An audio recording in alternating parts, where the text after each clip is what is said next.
안녕하십니까. 공인중개사 법령 및 실무를 강의하는 신정환입니다. 오늘은 직계특강 테마 11 인장 등록부터 살펴보도록 하겠습니다. 개업공에서는 중개인이 사용할 인장을 등록관청에 등록하도록 하고 있는데, 인장을 등록해야 되는 시기는 어떻게? 업무 개시 전. 업무 개시 전까지 등록해야 되고, 중개사무소 개설 등록이나 고용인 고용신고 시에 인장 등록 같이 할 수 있다. 또한 전자문서엔 등록도 할 수 있다.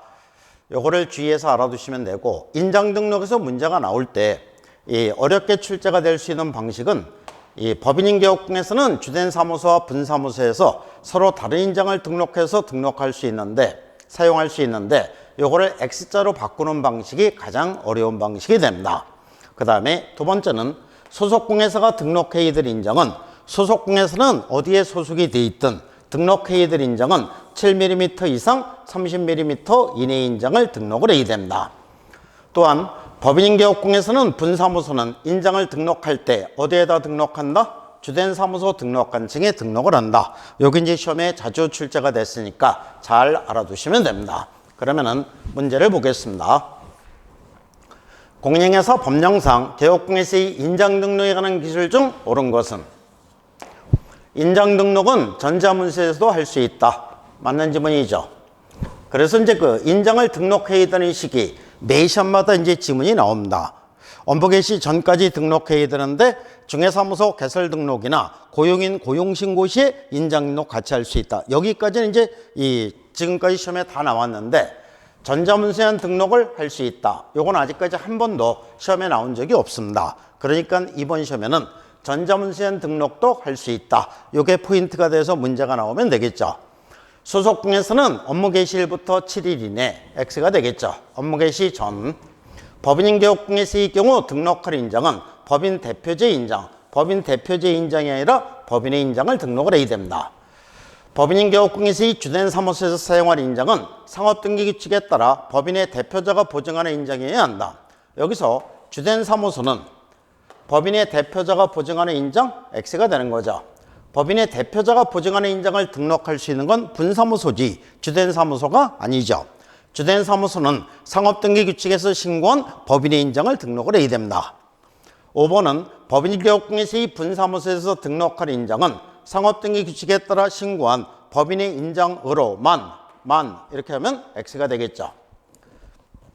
상업등기규칙에서 대표자가 보증하는 인장을 등록할 수 있으니까, 그래서 1번이 정답이 됩니다. 그 다음에 휴업과 폐업입니다. 이 휴업과 폐업도 매 시험마다 한 문제씩 출제가 되는데, 내용 자체가 어렵게 출제가 되는 것은 아니니까 잘 정리해서 알아두시면 됩니다. 개업공회사가 3월을 초과하여 휴업하고자 하거나 폐업하고자 하거나 재개업하고자 하거나 휴업기간을 변경하고자 하는 경우는 어떻게? 미리 신고를 해야 됩니다. 사전 신고가 된다는 것을 특히 주의해서 알아두시고, 또한 최근에 새로 도입된 내용으로서 통합신고할 수 있다. 부동산 중개업의 휴폐업 신고는 사업자 등록의 휴폐업 신고와 같이 세무서라든가 등록관청에 같이 신고할 수 있다.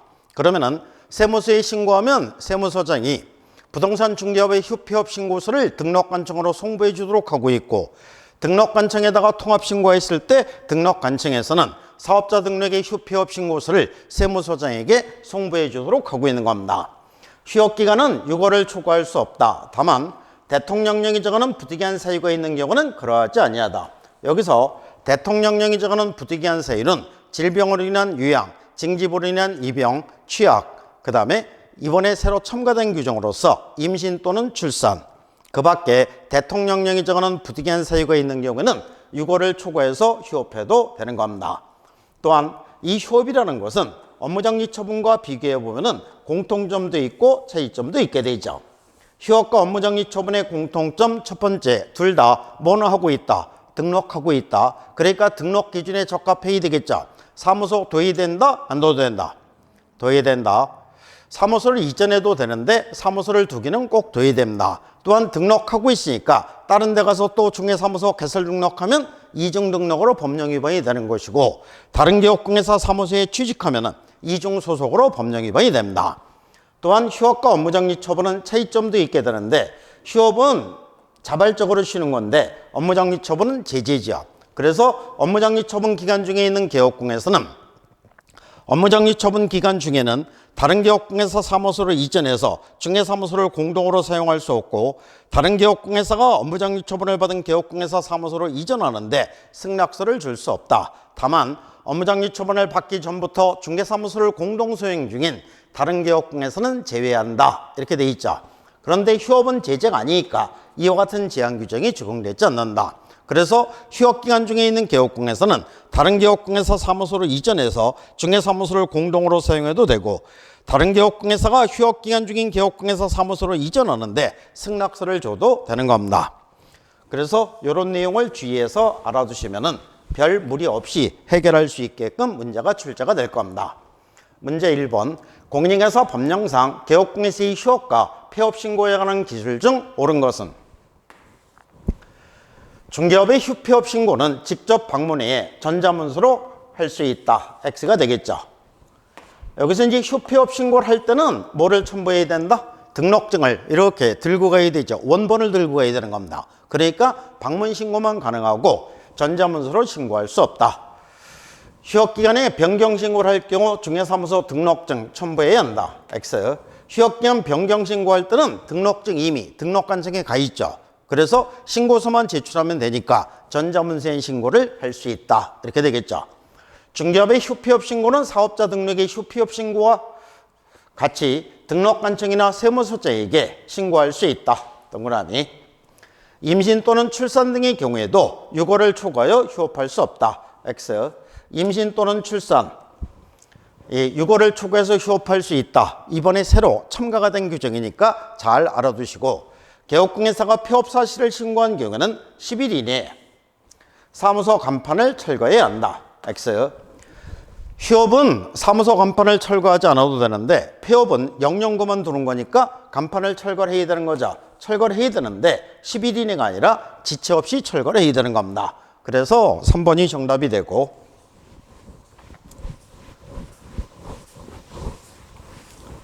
그 다음에 이제 그 테마 13 일반 중개계약과 전속 중개계약이 됩니다. 여기서 일반 중개계약, 전속 중개계약 요거를 이제 잘 구분해서 접근해야 됩니다. 전속 중개계약이 체결되면 개업공에서는 4가지 의무를 부담하게 되고 의뢰인은 3가지 의무를 부담하게 됩니다. 개업공에서의 의무로서 첫 번째, 전속 중개계약서를 작성해서 의뢰인에게 교부하고 일정 기간 동안 보관을 해야 된다. 그래서 이제 공령에서 법령에서 나오는 계약서가 이 중개계약서가 2개가 있죠. 일반 중개계약서와 전속 중개계약서 2개를 잘 구별해서 알아두시는데, 둘은 서로 형제가 된다고 했죠. 형제는 한 사람은 형이고 한 사람은 동생인데 누가 형이다? 전속 중개계약서가 형이죠. 그래서 이 전속 중개계약이 체결되면은 의뢰인과 개업공에서는 여러 가지 의무를 부담합니다. 일반 중개계약서는 차남이기 때문에 의뢰인과 개업공에서는 특별한 의무를 부담하지 않습니다. 그리고 나머지 서식 내용은 형제이기 때문에 한 글자도 틀리지 않고 똑같습니다. 의무사항에서만 차이가 생기게 되는 거죠. 먼저 사용 시점이 둘 다 중개계약 체결 시에 사용하는 서식이고, 계약 당사자가 개업공에서와 의뢰인 일방이고, 서식이 둘 다 시행규칙 별지 서식에서 규정을 하게 되고, 사용 의무가 일반 중개계약서는 권장사항, 전속 중개계약서는 강제사항입니다. 전속 중개계약 체결 시는 반드시 사용해야 되는 서식에 해당이 됩니다. 그러니까 사용하지 않았을 때의 제재가 일반 중개계약서 권장사항이니까 사용하지 않았을 때의 제재는 없고, 전속 중개계약서를 사용하지 않으면 업무정지 처분서에 해당이 됩니다. 보관 의무가 일반 중개계약서는 보관 의무에 대한 규정이 없으니까 보관하지 않아도 되는데, 전속 중개계약서는 3년 동안 보관을 해야 됩니다. 그 다음에 전속 중개계약을 체결한 개업공에서는 정보 공개 의무 7일 이내에 중개상물을 부동산거래 종망 또는 일간신문에 공개를 해야 됩니다. 해놓고 단서 규정이 있게 되는데, 단 의뢰인이 비공개를 요청한 경우는 공개하면 안 된다. 하지 말라면 당연히 하지 말아야 되겠죠. 중개상물을 부동산거래 종망 등에 공개하는데 어떠한 사항을 공개를 해야 되느냐? 총 7가지를 공개를 해야 되는데, 이게 이제 시험에 자주 출제가 되는 겁니다. 그러면 7가지 외워야 된다? 안 외워도 된다? 안 외워도 되는데 몇 가지? 4가지는 주의해서 알아두시는데, 첫 번째, 뭐는 공개하면 안 된다. 권리주의 인적사항은 공개하면 안 된다. 두 번째, 뭐는 공개를 해도 되고 안 해도 된다.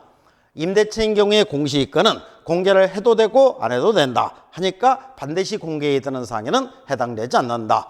확인 설명 사항과 비교해 봤을 때 뭐는 공개 사항에 해당되지 않는다. 중개보수 실비의 금액과 산출 내역, 취득 관련 조세의 종류와 세율, 요거는 공개 사항에 해당되지 않는다. 그래서 32회 시험에서 취득 관련 조세의 종류와 세율, 요거는 확인 설명 사항에는 해당이 되는데 공개 사항에는 해당되지 않는다. 요게 포인트가 돼서 문제가 나옵니다. 그러니까 이번 시험에는 중개보수 실비의 금액과 산출 내역, 요것도 확인 설명 사항에는 해당이 되는데 공개 사항에는 해당되지 않는다. 요게 포인트가 돼서 문제가 나오면 되겠죠. 또한 지금까지 그 문제가 나올 때 개업공개세 의무사항에서 5년 연속 포인트가 돼서 문제가 나옵니다. 전부 다 정보 공개 의무, 여기서 이제 그 문제가 나오게 되는데, 그러면 이번 시험에서는 한 번쯤은 의뢰인의 의무사항으로 넘어가서 문제가 나와도 되겠죠. 그래서 의뢰인은 전속중개기 유효기간 내에 다른 개업공개세기 중개를 하여 거래를 하거나 전속중개계약을 체결한 개업공개세의 소개를 알게 된 사람과 개업공개세를 배제하고 지들끼리 직접 계약을 체결한 경우 의뢰인은 그가 지불해야 될 중개보수를 위약금으로 지불해야 한다. 또한 전속중개기 유효기간 내에 의뢰인이 스스로 발견한 제3자와 직접 계약을 체결했을 때는 전속중개기 위반이 아니라서 위약금은 지급하지 않아도 되는데 의뢰인은 중개보수 50% 범위 내에서 개업공개사가 중개를 위해서 지출한 비용, 소요된 비용을 지불해야 한다 라고 규정함으로써 개업공개사에게 보수를 보장해 주게 되는 겁니다. 그래서 의뢰인은 위약금 지급 의무와 지출비용 지급 의무가 있게 되는데 두 개를 이렇게 X자로 바꿔서 틀린 지문이 만들어지면 되겠죠. 여기에 위반했을 때 개업공개사가 전속중개계약을 체결하고 가장 중요한 게 정보 공개 의무가 되는 거죠. 이 정보 공개 의무에 위반했을 때만 상대적 취소세에 해당되고 나머지에 위반했을 때는 업무정지 처분세에 해당이 된다. 이것도 잘 구별해서 알아두셔야 되는 사항에 해당이 됩니다. 그러면은 문제를 보겠습니다. 문제 1번. 공인중개사 법령상 일반 중개에 관한 기술 중 틀린 것은 일반 중개계약입니다. 중개의뢰인은 중개거래 내용을 명확하게 하기 위해서 필요한 경우에는 개업공개사에게 일반 중개계약서의 작성을 요청할 수 있다. 맞는 거죠. 개업공개사가 일반 중개계약을 체결한 때는 부동산거래 종목 등의 중개사물에 정보를 공개해야 한다. X가 되겠죠. 일반 중개계약이기 때문에 공개 의무에 대한 규정이 없습니다. 중개사물을 부동산거래 종목 등의 공개를 이르는 것은 전속중개계약이지 일반 중개계약이 아니죠. 그 다음에 일반 중개계약 형태로 매수를 받은 개업공개사는 여기서는 매수의뢰, 여기에다 포인트를 주는 겁니다. 일반 중개계약서를 작성하는 경우에 희망지역 기재해야 한다.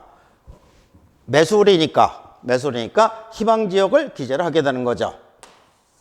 그래서 이게 매도의뢰냐 매수의뢰냐 여기에 따라서 이제 차이가 있으니까 잘 구별해서 알아두셔야 되고, 일반 중개계약서의 보관 의무에 대한 규정은 없다. 동그라미. 그 다음에 시행규칙 별지 서식에서는 일반 중개계약서 서식을 규정하고 있다. 규정을 하고 있습니다. 그런데 요거는 권장사항에 해당이 되는 거죠. 그래서 2번이 정답이 됩니다. 그 다음에 문제 2. 공인중개사 법령상 전속중개에 관한 기술 중 옳은 것은 전속중개계약을 체결한 개업공개사가 전속중개계약서를 작성하여 중개의뢰인에게 교부하자는 경우에 등록관청은 중개사무소 개설 등록 취소할 수 있다. X가 되겠죠. 전속중개계약서를 작성해서 교부하지 않았을 때는 업무정지 처분서 유지, 상대적 취소에 해당되지 않습니다. 2번. 전속중개계약을 체결한 개업공개사가 중개사물을 부동산거래 종목 등에 공개하는 경우에 중개보수 공개해야 한다. X. 중개보수는 확인설명사항에 해당이 되는데 공개해야 되는 사항에는 해당되지 않는다. 중개의뢰인이 전속중개기 유효기간 내에 다른 개업공개사에게 중개를 하여 거래한 경우에 중개의뢰인은 그가 지불해야 될 중개보수 50%의 범위 내에서 중개보수 50% 범위 내에서 개업공개사가 지출한 비용 지불해야 한다. X가 되겠죠. 여기서 이제 다른 개업공개사에게 중개를 해요 거래를 했을 때 중개의뢰인은 그가 지불해야 될 중개보수를 위약금으로 지불하는 거지 50% 범위 내에서 지출비용 지급하는 게 아니죠. 그래서 X가 되고, 4번은 전속중개기 유효기간 내 의뢰인이 스스로 발견한 제3자와 직접 거래계약을 체결했을 경우에 중개의뢰인은 그가 지불해야 될 중개보수를 위약금으로 지불해야 한다. X가 되겠죠. 그러니까 여기 이제 3번, 4번 요거 두 개가 바뀌면은 둘 다 맞는 겁니다. 그래서 아까 이렇게 이제 X자로 바뀌어서 틀린 지문이 만들어지게 되는 거죠.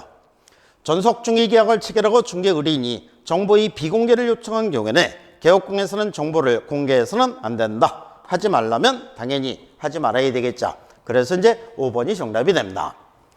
지금까지 공개 의무, 여기서 이제 계속 포인트가 돼서 문제가 나왔으니까 5년 연속 나왔습니다. 그러면은 이번 시험에서는 의뢰인의 의무상 이렇게 이제 두 개가 바뀌는 이 방식에서 문제가 나오면은 맞겠죠. 그 다음에 테마 14, 부동산 거래 종망입니다. 부동산 거래 종망이라는 것은 개업공예사 상호 간에 중개상물의 중개에 관한 정보를 교환하는 체계, 이것을 부동산 거래 종망이라고 얘기합니다. 이 부동산 거래 종망을 운영하는 사업자를 거래정보 사업자라고 얘기하고, 거래정보 사업자로 지정을 받고자 하는 경우는 일정한 요건을 구비해서 일정한 절차에서 지정을 받은 다음에 정보망을 운영을 해야 되는데, 네 가지 요건을 구비를 해야 됩니다. 전국에서 500명 이상의 개업공예사가 이용 및 가입 신청을 해야 되고, 이 사람들은 전국 2개 이상의 시도에서 각각 30명 이상씩 돼야 됩니다. 그 다음에 부동산 거래 종망은 컴퓨터 시스템으로 운영이 되니까는 거래정보 사업자는 이 컴퓨터 운영 시스템에 관한 전문가를 확보해야 되겠죠. 이 사람이 누구? 정보처리기사 1인 이상을 확보해야 되고, 이 부동산 거래 종망에 공개되는 중개 대상물에 대한 전문가를 확보해야 되겠죠. 공인중개사 1명 이상, 일정한 성능이나 용량을 갖춘 컴퓨터 설비를 확보해야 됩니다. 이와 같은 요건을 구비해서 일정한 절차에서 지정을 받은 다음에 정보망을 운영을 하게 되는데, 지정 절차에서는 30일하고 3월을 잘 구별해서 알아두시면 되겠죠. 지정 신청을 받은 국토교통부 장관은 30일 이내에 지정 처분해주고, 지정 처분해줬다는 증명서로서 지정서를 교부해주게 됩니다. 그러면 지정서를 교부하고 곧바로 정보망을 운영하는 게 아니라 다시 몇 월? 3월 이내에 운영규정을 작성해서 국토교통부 장관의 승인을 받고 운영규정에 따라서 정보망을 운영을 하게 됩니다. 거래정보 사업자에 대한 제재로서 거래정보 사업자 지정을 취소할 수 있는 사유가 총 5가지가 있게 되는데, 외워야 된다, 안 외워도 된다. 안 외워도 된다. 거래정보 사업자가 공인중개사 법령 위반했을 때는 전부 다 거래정보 사업자 지정을 취소할 수 있다. 지정을 받는 절차에서 위반할 수 있죠. 거짓 그 밖에 부정한 방법으로 지정을 받는 것이고, 지정을 받은 다음에 부동산 거래 종망을 운영을 하면서 공인중개사 법령을 위반할 수 있는 경우는 2개밖에 없습니다. 운영규정 위반, 공개의무 위반. 누가 더 나쁜 놈? 공개의무 위반 1-1이고, 운영규정 위반은 500만 원 이하의 과태료 처분세에도 해당이 됩니다. 지정을 받아놓고 운영을 안 하는 경우가 있을 수 있겠죠. 몇 년? 1년. 개인인 거래정보사업지 사망, 법인인 거래정보사업지 해산입니다. 이 5가지 경우에 국토교통부 장관은 거래정보사업자 지정을 어떻게 한다? 취소할 수 있다. 이렇게 가야지 취소하여야 한다. 이렇게 가면은 사유불문하고 무조건 X입니다. 반드시 취소해야 되는 경우는 규정 자체가 없다는 얘기입니다. 왜 그렇다고요? 여기 딸린 식구가 많으니까. 그러면 이제 문제를 보겠습니다. 다음 중 부동산 거래 종망에 관한 기술 중 틀린 것은? 거래정보 사업자는 개업공예사로부터 공개를 의뢰받은 중개상물의 정보에 한하여 이를 부동산 거래 종망에 공개해야 한다. 반드시 개업공예사로부터 의뢰받은 정보에 한해서만 사실대로 공개를 해야 됩니다. 2번, 거래정보 사업자 지정을 받고자 하는 자는 그 부동산 거래 종망에 가입 이용 신청하는 개업공예사의 수가 500명 이상이어야 한다. 맞는 거죠? 거래정보 사업자는 정보처리기사 1인 이상, 공인중개사 1인 이상을 확보해야 한다. 거래정보 사업자 지정을 받은 자는 30일 이내에 운영규정을 작성하여 국토부 장관의 승인을 받아야 한다. X가 되겠죠. 이게 30일이 아니라 3월이 되는 거죠. 야, 30일도 나오잖아. 이 30일은 국토교통부 장관이 지정을 해줘야 되는 게 30일이고, 지정 처분을 받았으면 3월 이내에 운영규정을 작성해서 국토교통부 장관의 승인을 받아야 됩니다. 거래정보 사업자는 개업공예사에 따라 정보가 차별적으로 공개되도록 한 경우에는 이 공개의무 위반이니까 1년 이하 징역이나 1,000만 원 이하 벌금에 처해지는 세에 되게 됩니다. 그래서 4번이 정답이 되고,